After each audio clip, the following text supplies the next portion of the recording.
I'm right here.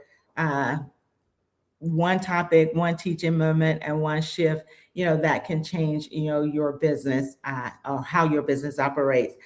Today, a little razzled because the power surge happened just before I went live. But if you're just joining us, here's what you need to know is that I've spent 40 years on the other side of the table, managing more than $143 billion in federal contracts, evaluating businesses, scoring proposals, and watching who wins and why. And so this challenge, takes everything that I've learned and puts it directly in your hands. Now, today I am going to do something a little bit different because what I want to do and start doing is adding into the conversation, policy up changes and briefings, right?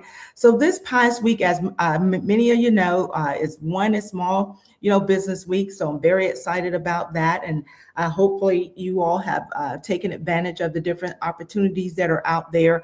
But there are a lot of things that are happening out here in the space that you need to be mindful of and that I want to make sure that you get briefed on. So if you aren't aware, and if you're not doing it, because this is what I, often, tell the businesses myself, this is what I want you all to be doing. I want you to track, the policy that is happening, that is going on. So before I get into today's topic, I want to do exactly what I always tell you to do, and that is about being mindful of the policies that are changes and then how they affect your business. Because in this space, what we want to make sure that we are doing is providing you with the information that you need, and based on the many changes that is occurring, in this current climate that we're in, what was true, yesterday may not be true today. And so we need to be mindful of that. And I want you to be mindful of that, as well. So what I am going to start doing on a weekly basis is that as changes are occurring in anything that I track, as of the Monday, beginning of this week, I'm going to try to incorporate it into our talk. So what I know to also be true is that the entrepreneurs who are winning in government contracting, they are tracking, and understand exactly what is going on in this, what's happening when it happens. So I don't want you to be behind the curve. And hopefully that makes sense to all you all. So here's what I want you to have as a post check for this week. First, I want to say to everyone, like I said earlier, happy National Small Business Week. We are right in the middle of it. It runs from the 3rd to the 9th of this month.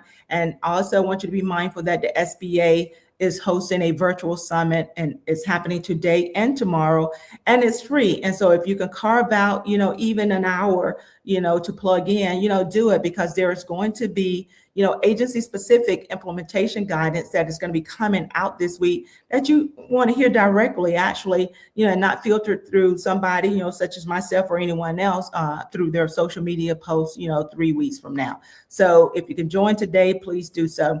Also want you to be mindful of the second thing, and this is a big one, the Administrative False Claim Act. It actually became effective on Monday, May 4th. And that was 2 days ago. So as of right now, the administrative claims threshold has gone from $150,000 to $1 million. Again, it went from $150,000 to $1 million. And so the reverse false claims are now expressly covered, and the statute of limitation is up to 10 years now. And so what that means in plain English or plain language is that every certification you sign, every self-representation you make, every invoice and progress report you submit to a federal agency is now exposed to the administrative fraud enforcement at amounts up to $1 million. And that's for a full decade. So I want you to treat every signature, I mean, you should have been doing this already, but be mindful to treat every signature like in False Claim Act grade signature, because that is what it is right now. Third, I want you to also pay close attention here because there's a new clause that's going to be showing up in your federal solicitations this week, and it's FAR Clause 52.22-90, and it's tied to Executive Order 14398, and the deadline for agencies to update their class deviations, it passed last week on the 27th of April. So you're going to start seeing this clause in your new solicitations and your bilateral modifications to your existing contracts between now and July the 24th. And I want you to read it carefully and make sure you're asking the right question, because it's asked you to certify your company's internal practices in a specific way. And that certification is material for False Claim Act purposes. So do not sign it on autopilot. Please confer with your attorney or counsel so that you can make sure that you understand exactly what that clause means and what you're conferring when you actually sign. So I want you to drop a 1 in the comments if you've already seen FAR 52.22-90 in a solicitation this week, because I really want to see, how fast it's moving across our agencies. Now, got to take a breath, because the one thing I need you to hear right now today is about Senate Bill S 4390, and there is a House companion bill. Now, I really do need to slow down and talk to my women-owned small businesses and my 8A audience directly, because there is a piece of legislation that was introduced last week that you have to know about. So on the 27th of April, the same day a lot of these regulatory deadlines, were hitting, Senator Mike Lee introduced Senate Bill 4390, the Ending Discrimination in Government Contracting Act. And the same day, Representative Glenn Grothman introduced the House companion. So this is a coordinated 2-chamber push. And so here's what the bill does in plain language. If it passes, again, it's a bill. So if it passes, and I'm keep saying, if it passes, it's a bill, it's not a law, but you need to be mindful of it. If it passes, it would prohibit federal agencies from awarding contracts or grants based on race, ethnicity, or sex.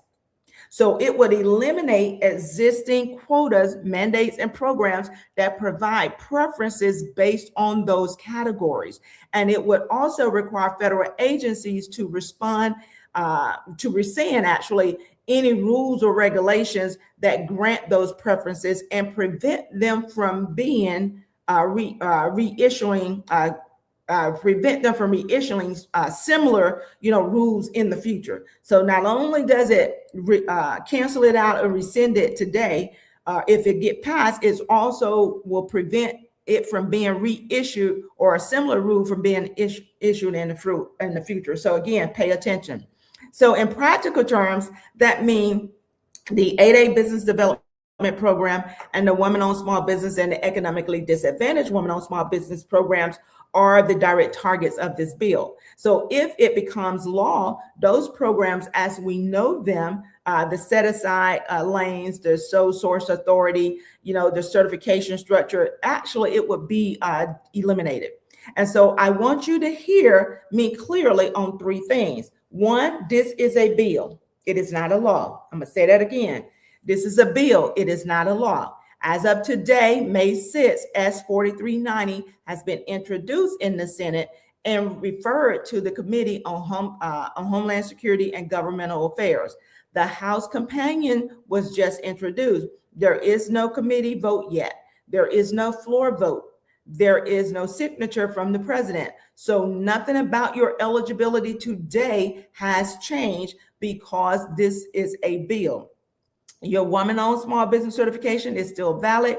Your 8A status is still valid. So I want you to continue operating under those valid certifications if applicable. 2, the bill specifically retains support for veteran-owned small business and rural businesses. So that is in the bill text. So my WOSB audience, your lane is not in the crosshairs of this particular legislation. That doesn't mean your environment is risk-free, because the AFCA and FAR 52-222-90 still apply to you. But on the program elimination question, SDVOSB is not the target. 3, and this is the most important one, you don't want to wait for legislation to pass before you start preparing for the world it would create. And so that is amateur thinking, and that is reactive thinking, and that is exactly the hustle mode trap that I'm going to be talking about here in a few minutes. So the professionals, they start preparing the day a bill is introduced, not the day it passes. So what does preparation looks like? I want to give you 4 things as to relates to what preparation looks like. First, I want you to diversify your set-aside posture. Of course, this should always have been the case, but if not, I want you to start taking it serious today. So if you are an FA or 8A only or a WOSB only, and you are operating within concentration risk, look at what other certifications you could pursue this year. Are you eligible for service disabled veteran on small business? If you have a service connected veteran in your ownership chain, hub zone, if your geography qualifies, look at GSA schedule, agency specific certifications, build optionality into your business model.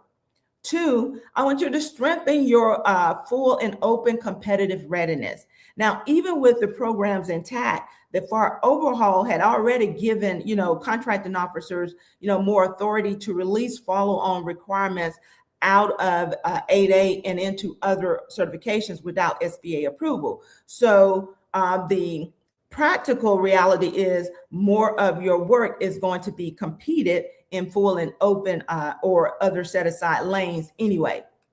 So build the proposal infrastructure, the pricing models, and the past performance narratives that allow you to compete there. Third, I want you to document your individualized social and economic disadvantage narratives now. So this is true under the current race-neutral 8A standard. It is going to be true under whatever standard replaces it in the Senate Bill 4390 if it passes. So the narrative, that's your specific story, that's your specific barriers, that's your specific evidence. It's becoming the operative qualifications. So, and it's not a demographic category. So get it written, get it documented, and get it defensible. And then the 4th thing I want you to do, I want you to track this bill weekly, not monthly, not quarterly, weekly. Watch the committee calendar, watch the hearings, watch for amendments. If you don't have a system for tracking federal legislation that affects your business, that is a structural gap in your operation. And we'll come back to that in a minute. So here's the truth as of today. Your set-aside status is unchanged. The WOSB program eligibility rules are unchanged. The 8A program that caps the $850K adjusted gross income at 400K, total asset at 650 million, all unchanged. Sole source ceilings are unchanged. The race neutral eligibility posture that's been in effect since January 22nd of this year is still the operative standard. So if you're hearing rumors that the programs are gone, they are not gone yet. The programs exist, the thresholds exist, the set aside exists, but the writing is on the wall. And again, smart businesses, you hear me? Smart businesses that survive policy shifts are the ones that read the wall before the wall comes down. Again, businesses that survive policy shifts are the ones that read the wall before the wall comes down. So I want you to type brief in the comments if you want me to send you the weekly Accuelegant regulatory change brief, because I am structuring them on a weekly basis, and I can post them in either of the channels or send them to you directly. We are tracking here at Accuelegant Senate Bill 4390 and the House companion and every committee action, and I'll get it to you as soon as on a weekly basis, or as soon as updates happen. I make sure that I post them. Okay. Whew. So that was the policy plus. And so I'm done with that. So now we want to go back and get into week 5, because everything I just talked about as relate to S4390, it connects directly to this policy. And so what we want to do is make sure that it's you understand the information that's being said, know what it is that we are trying to do, and just make sure that you are not you're not sitting out here unprepared and not ready. And so I have really made a point going forward is that I really want to make sure that I get you all this information so that you understand it and you have it available to you on a weekly basis, especially during this challenge. And even after the fact, I want to still make that a component of what it is that I do. Whew, that was a lot, wasn't it, y'all? It really was. But there's so much going on now, and that I really just want to make sure that people are getting the information that they need when they need it. And so it just has been just rapid, fast and furious. So much is just happening and so much is coming out. But what I want to talk about right now is, the hustle that got you here will not get you where you are trying to go. And so we've been caught up with this hustle mode and this hustle mindset. And I know that's very hard to hear, and especially if hustle is part of your identity, especially if you built something from nothing, by sheer will and determination, especially if if I outworked everyone, as a part of our story. I respect that story. For a minute, that was my story as well. But right now, it may not be the ceiling you can figure out. It might be the ceiling, actually, that you can't figure out how to break through. And so it may be keeping you stagnant. And that is why this matters more today than it did 6 months ago. Because if you're still operating, in hustle mode, why the regulatory environment is moving this fast, why bills like S4390 are getting introduced, that could restructure your entire eligibility posture. You are exposed. So if we're still operating in hustle mode while all of this rapid changes is happening to these policies, especially in this space, we are very exposed. And what we want to do is mitigate to the maximum extent practical our exposure risk. So you don't have to, we don't have time to read every clause. I get that. You don't have time to track every committee. You don't have the time to document every certification. You don't have a team in place to flow notices down to your subcontractors by May 16. If that is the case, hustle was already a ceiling. And in this environment, it's now a liability. So what we have to do is remove the liability. So there's a moment in every serious entrepreneur's journey where the thing that saved them starts to limit them. And hustle is one of the biggest traps that I see, because hustle is reactive. Hustle is, what you do or what we do when we don't have a system. Hustle is the workaround. We all done lived it. It fills the gaps when planning is missing, when structure is missing, when we don't have teams, they're missing. It fills the gaps when, we don't have a brilliant a tool or something of that nature. So hustle becomes, that hustle is brilliant, as a survival tool in and of itself, but the survival mode was never supposed to be your permanent operating mode. And so that is something that we have to be mindful about hustle. Again, being mindful that hustle is the workaround. It fills the gaps when planning is missing, when the structure is missing, when the teams are missing. But hustle is brilliant as a survival tool when needed, when proper. But survival mode was never supposed to be our permanent operating mode. And that is what we have to be mindful of. And here's the really uncomfortable part. When you are a high capacity person who is also a hustler, you can sustain this for a very long time. So it becomes so long enough that it fools us into thinking this is just the way it's supposed to be. It's long enough to miss the bill that just got introduced that's going to change our eligibility category. It's long enough to sign a clause on autopilot that's, your 10 years on FCA exposure. So we are just routinely just going through the motion of doing things because we're in hustle mode. But we got to get out of hustle mode and start paying attention, because now every time we sign our signature, it matters. So how long have you been operating in hustle mode? I want you to drop a number in the comments.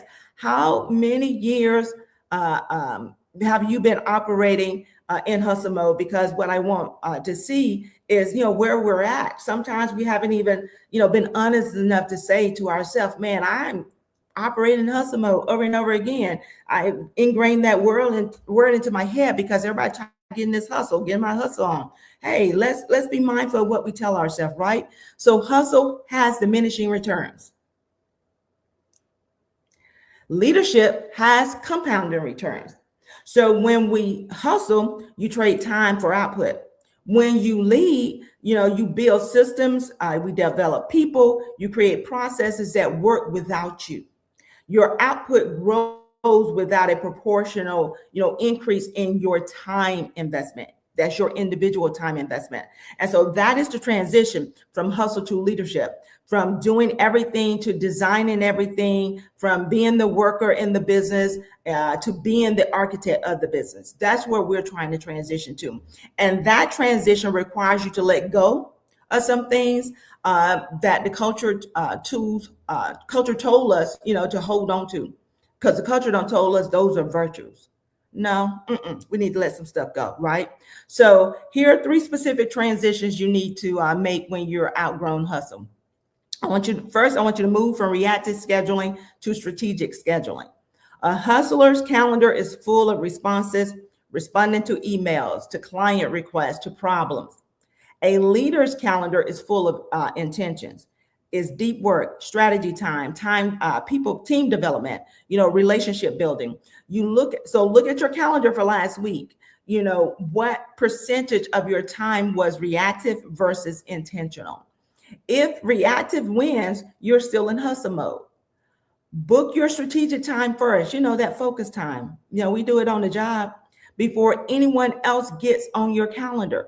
And in this environment, you need that strategic time, because reading a regulatory brief, tracking a bill like S4390, briefing your team on AFCA exposure, none of that happens in reactive mode. That has to be intentional. 2, I want you to replace your effort-based pride with outcome-based measurements. Hustle culture celebrates the effort. Business leadership celebrates the outcome. I had to learn this myself, because sitting in government, we didn't get points on how hard we worked. We really did. We got measured on deliverables, on contract performance, on results. So start measuring your week, not by how hard you work, but by what you actually produce and moved forward. This shift alone actually changes what you choose to do every day. So we're going to focus on, again, not how hard we're working. We want to focus on what we actually produce and move forward. And you hear me? I'm saying move forward. I ain't say complete it, because some things we could be producing, long as that production is moving us forward towards the mark. That's a good week. That's a good effort. That's a good, and again, that shift alone changes what you choose to do every day. Third thing I want you to do is, if your team or clients come to you for every decision, you haven't built a team. You built a dependency. So the goal is to make yourself the last resort, not the first call. Document your decision frameworks. Give your team authority to act within defined parameters. Your job is to set the direction and remove obstacles, not to be the obstacle remover for every problem, right? So you can't be the obstacle remover for all your small problems. That's not your job. And especially now, because if you were personally signing every certification, every modification, every self-cert on autopilot because you're too busy to read it, you have built a single point of failure that the AFCA can now exploit for 10 years. Think about that. I'm going to say that again. If you are personally signing every certification, every modification, every self-rep on autopilot, because you are too busy to read it. You have built a single point of failure that the FCA can now exploit for 10 years. So I want you to tell me in the comments, what is the one thing you're going to do yourself that you know you should have delegated or systematized, by now? Just write it down in the comments, because I know there's a lot of stuff, right? So this is the conversation that we have at the SOS Convergence. And that's what it was built for, because making this transition from hustle to leadership is not just a mindset shift. It requires practical restructuring of how your business operates. And in a regulatory environment that's moving this fast, with the AFCA live, with FAR 5222-90 hitting solicitation, with S4390 working its way through Congress, that restructuring is no longer optional. It is the difference between businesses that survive this season and businesses that get caught flat-footed. So I want you to drop next level in the comments if today hit home. And again, I'll make sure you get information about the SOS group and the convergence. And then I also want you to drop brief if you want the weekly regulatory updates sent straight to you, because we don't have to operate on outdated information in this community. We really don't. So in closing, what I just want to say is that hustle got you in the door. Strategy, structure, and leadership are what will keep you there and take you further than hustle ever could, especially now. So we are 5 weeks in. It's National Small Business Week. New rules taking effect, new bills being introduced. We are exactly where we need to be in this conversation. And you are exactly where you need to be in showing up for it. So I'm going to see you next Wednesday, the same time. I want you to stay informed and stay ready and stay ahead. And I want you to continue building. I know today was a bit heavy, but I think with all of the regulatory change, it is very important that we stay abreast of everything that is happening as well, so that we stay in the know. So until next time, see you soon. Talk to you later. Bye-bye.